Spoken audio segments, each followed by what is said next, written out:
Mike Phillips down here, Autogeek Show Car Garage, and today we're going to take a deep dive down the pad stall rabbit hole. Todd, where you been? I've actually been in the pad stall rabbit hole, and it was a heck of a climb out, but I'm glad to join you at the Autogeek Show Car Garage. Hey, I know this is a hot topic, when it comes to buffing out cars, and I can't think of anybody better to explain the subtle nuances and the differences and what's important when it comes to pad rotation, pad oscillation, than Todd Helme. So take it away. I appreciate it. I'll do my best, but of course, feel free to stop me if I start to fall back down the rabbit hole. Oh, I'll pull you out. I appreciate it. I'll hand you a cord off of a Mini and yank. Oh, look, that's perfect. And the Mini is actually the ideal tool for that because, as you may know, all RUPES polishers have 10-meter, 28 feet extension cords built into them, so we can go way down the hole and make our way back out. Oh, man. That hole's deep. It goes down. So when we talk about tool movement with a dual-action random orbital polisher, we have a tool whose orbit is driven, but the rotation is a free spin. There is actually some friction in the bearing that helps drive it, but most of it's a free spinning action. And a lot of times what will happen when you're using a random orbital is the pad will stop to rotate. And this is a normal function. It's a safety feature built into the tool. But what we see a lot is once detailers or technicians or the at-home user sees that rotational stall, they panic. We actually see it in our Bigfoot Academy where they don't know what to do. So what we wanted to do is kind of really address what is happening when the pad stalls and maybe a few little technique adjustments we can give you to kind of power through those areas. So the rotational movement and the orbital movement are separate. The orbital movement is this. The rotational movement, of course, is the spinning of the pad. And in the random orbital world, most of that movement comes from the orbit.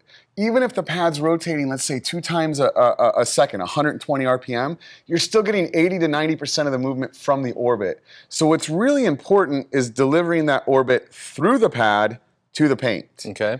Now, when the pad stalls the rotation, usually there's a frictional increase that's stopping the rotation.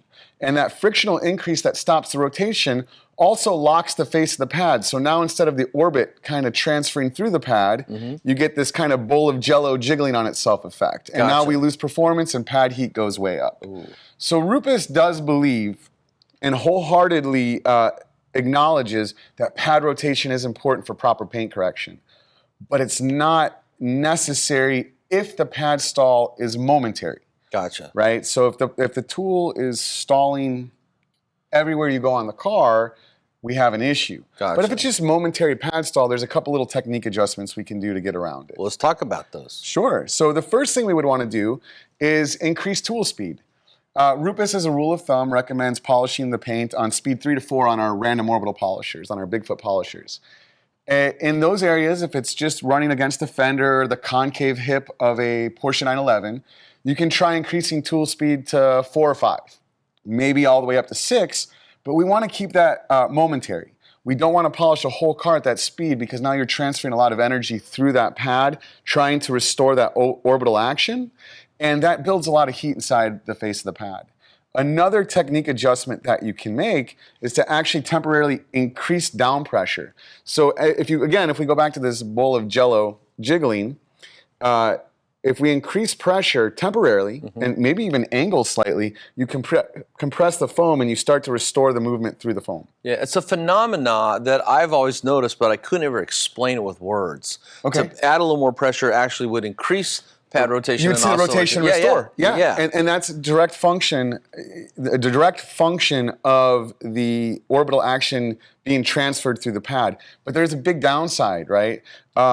The race car guys always like to say, run them lean for horsepower, but you're burning the wick really hot, right? Same kind of thing here. If we're increasing tool speed and down pressure to power through, to restore rotation, and rotation's benefits are cooling the pad, component life. If you could imagine jackhammering the whole car without rotation, you're destroying the tool, you're destroying the pad, you're destroying the Velcro. There's a lot of bad things happening. So if we just temporarily increase it and make it through those areas, but as soon as we're off it, we want to dial back to speed 3 or 4, go back to your standard technique. Otherwise, you're really going to stress and destroy the pad life and the Velcro. So those 2 techniques, just increasing speed and increasing down pressure in areas of momentary stall, are great fixes. But sometimes that's not enough. So another option would be to actually change to a different tool and a different pad size. Exactly. If we identify the pad stall as not momentary, but consistent, let's say we're trying to use a 21 with a 7-inch pad on a little Fiat. Yes. Right? Or something as curvaceous as the C8 Corvette. The C8 Corvette here. Great on the hood, or the bonnet. Yeah. I think the hood is now in the back.